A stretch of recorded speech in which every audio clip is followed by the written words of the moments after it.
Hey everyone, it's Monica and welcome back to Taylor-Made Cards4u. Well, if you are a collector of vintage jars, then this video is going to be right up your alley.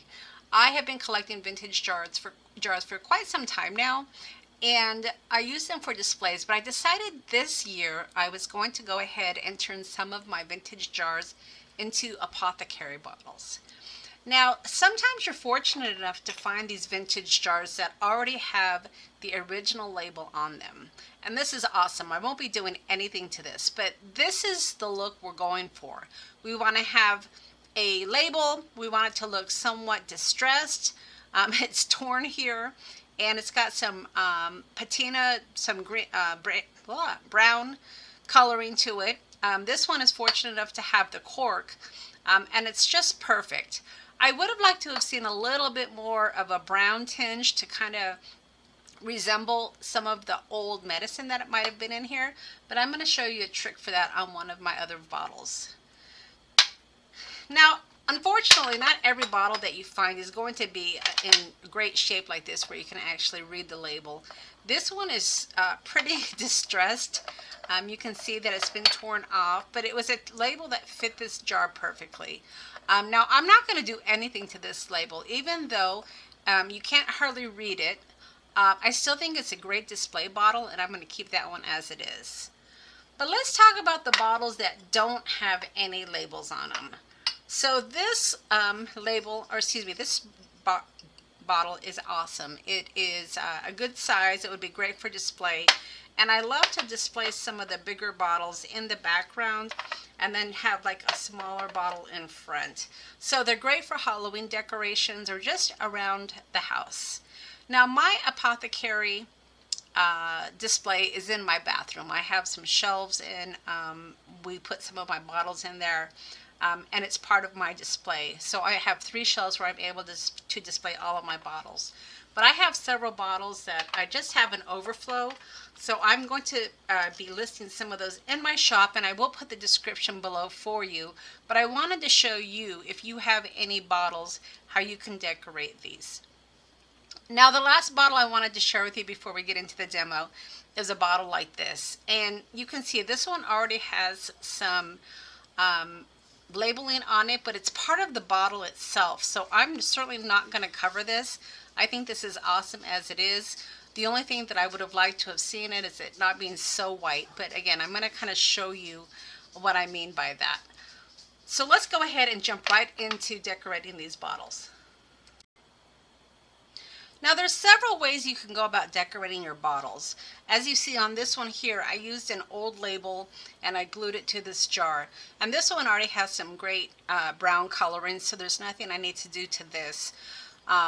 But if you wanted to, you can get some of your distress inks, and I have vintage photo here. You don't want to get too much though, and you can make this jar label look a little bit more vintage. So I'm just kind of dabbing it. I'm not putting a whole bunch, but as you can see, the transformation turns it from looking like a brand new label to more of a vintage label. So that just gives it a nice coloring to kind of match the bottle. And this is going to be perfect for display for some of my Halloween decorations or just around the house. Now I have another bottle here, and this bottle was created using some Remnant Rubs. And if you're familiar with Tim Holtz, a while back he came out with some Halloween Remnant Rubs. And these are perfect for little bottles, because a lot of times you can't find poison labels or ephemera labels that are small enough to use on jars like this. But these Remnant Rubs are perfect. And that's what I did on this one. I didn't add any ink on this particular one, but I think it looks great as it is. And as you can see, the actual Remnant Rub had the doctor's name, and then it had the little poison symbol here. So this was perfect, and this is probably one of my favorite bottles.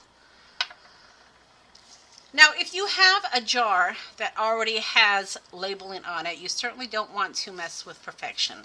But what I want to do is I want to put a little bit more of a brown tinge on this.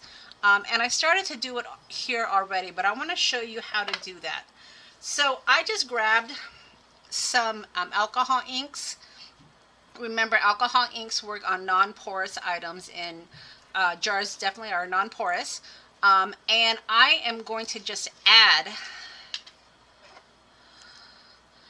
it right to my bottle.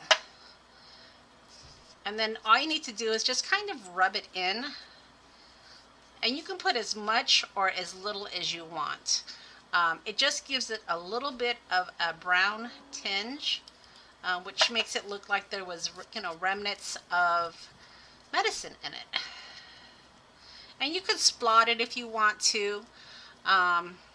There's really no rhyme or reason to it. The idea is just to kind of get the coloring. And that's what I'm focusing on. And it gives you time. You don't have to rush. It doesn't dry right away on it. So you can, rub it if you need to. You can splotch it, kind of like what I'm doing here. But it certainly will give you some time to work with it. And like I said, it just gives it a nice brown tinge, making it look like there were remnants of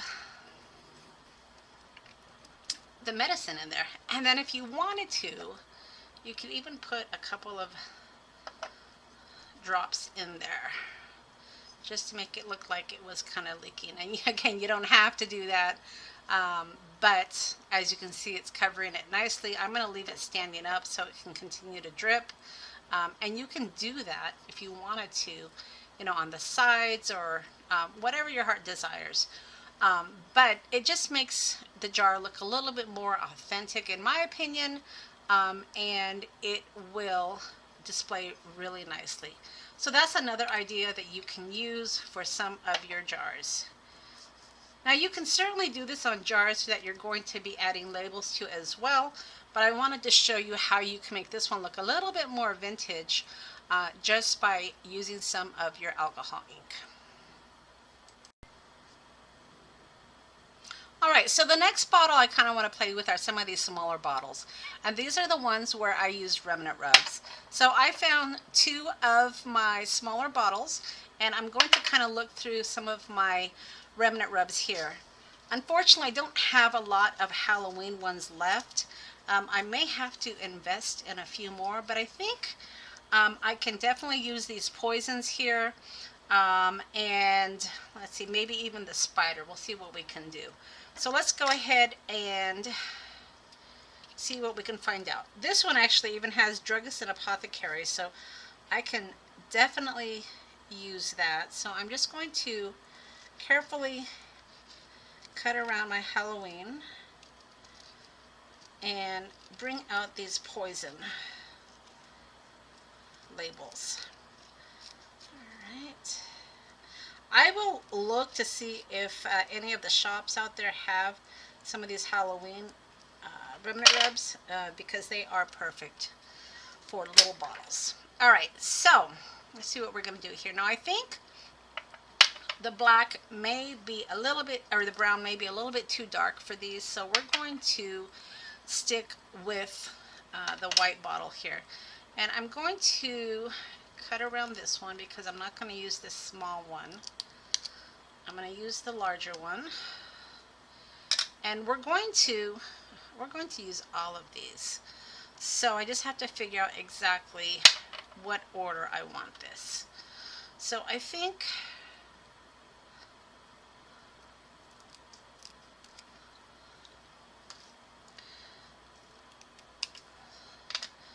I want this together here to go just like this. Just trying to decide exactly how I want this to display. I think we'll display it like this. Alright, and then I'm just going to put this right on the bottle and push down hard. And then I will find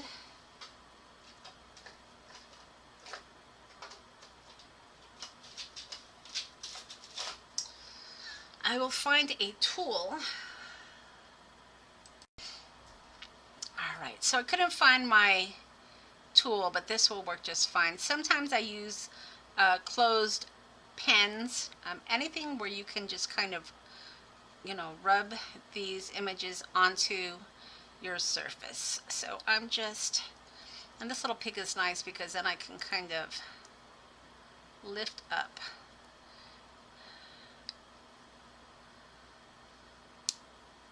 There we go. The nice thing about Remnant Rubs is once you get the first part of it stuck down, the rest of it comes pretty good. But you want to do the reveal slowly just to ensure if it hasn't stuck down completely that you don't ruin your image. So that poison is, see how it could have torn off there if I didn't slow it down. Let's just reinforce that. And this is tearing a little bit here. So you just want to take your time to make sure that your image transfers completely. All right. And believe me, the extra time you spend to ensure that the transfer is nice and smooth, you'll be happy in the end. That top part doesn't want to stay down. There we go. Maybe not. Like I said, just take your time and eventually you'll get it. There we go. All right. So now I have poison here, and then I want to add the little label that has the druggist and apothecary. That's awesome. I need to get more of these, but I think I'm going to put this at the bottom. So I put my poison right in the middle. You know, perhaps you might have this a little bit taller, but I'm fine with this. I think this looks great. And I'm just going to go ahead and gently rub this in, just like I did with the images. Sometimes words are a little bit harder because of course you're working with smaller remnant rubs, but the process is the same. Just take your time, make sure that you get good, you know, adherence before you lift up your actual remnant rub. So we're going to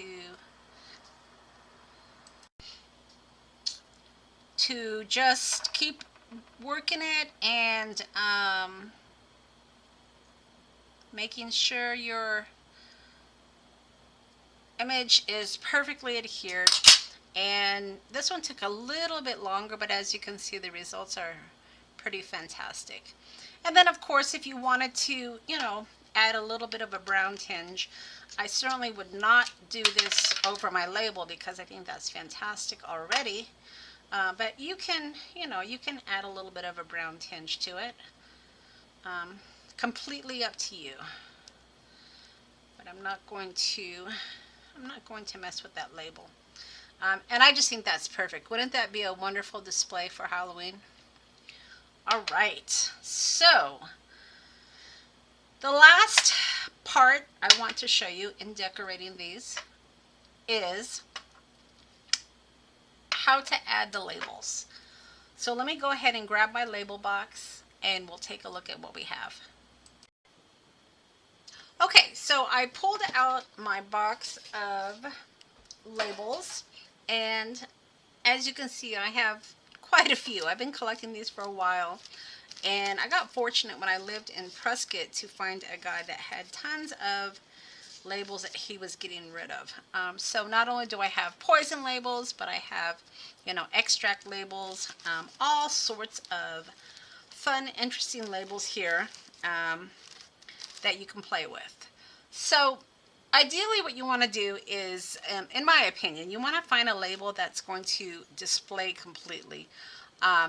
If I were to put a label like this onto this, it would wrap around, and while that would be okay, it's not really the look that I'm going for because I want to be able to read my label when I have it displayed. So you're going to want to find a jar that is big enough to hold your label. Sometimes you have to, you know, go with round labels, which is perfectly fine. I've done that before. But since we are kind of demonstrating Halloween, let's go ahead and pull out one of my witch hazel labels here. so this is from West Dodge Pharmacy. And I do have some of these witch hazel labels in my shop if you're interested. I'll make sure that I list everything in the description box below. But that's what I'm going to use. Now this one is a little bit too big for this one. And let's see, this one I think would work. It does wrap around a little bit, right? And then this one, that one I think is actually perfect. So I think I'm going to do this one here. All right. So the first thing you want to do is wash it and make sure it's completely dry. Now, when I was playing with these before, I just wet the label and I stuck it. And this was when I was back in Prescott. And when I unpacked my jars, I noticed some of the labels came off. So what I'm going to recommend is that you use a glue that is permanent. I have another bottle here. But to be honest with you, I kind of like the shape of this bottle just as it is. I may not even put a label on this one. So yeah, so let's stick with our original idea. So I'm using 3-in-1 Beacon, and this is a great glue craft for working with bottles. I do have these in my shop, and like I said, I will list everything below for you.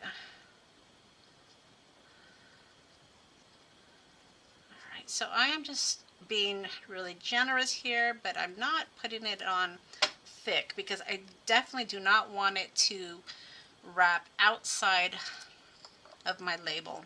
And then with this 3-in-1 glue, it's nice because you can kind of adjust it while it's still a little bit wet, which makes you able to get all of your corners glued down. And that's really important. Okay. And this glue will dry pretty quickly. I wouldn't say it's instantly, but it's fairly quick. We're going to give it a minute, and then we're going to go ahead and add some of our vintage photo to make it look a little bit older. Now, if you wanted to keep your label looking pristine, I mean, you can certainly do that, but the look that I'm going for is vintage. So I am going to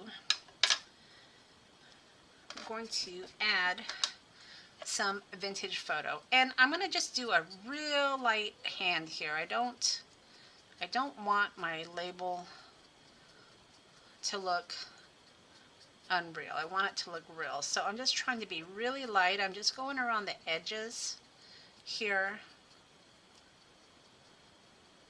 and then maybe I'll just tap it oh so lightly just to give it a little bit of that brown hinge. And there you go. I think it looks great. So when I go to display these, they're going to look like old vintage bottles, and I just think they're going to look fabulous. So that's it. I hope I gave you guys some examples on how to turn some of your old vintage bottles into fun apothecary bottles that you can display during Halloween, or, you know, just in or around your house, kind of like what I do. All right, everybody. If you are interested in buying any of these labels or jars, they are in my shop, and I'll be sure to list some of these in the description box below. All right, y'all. We'll talk to you later. Bye.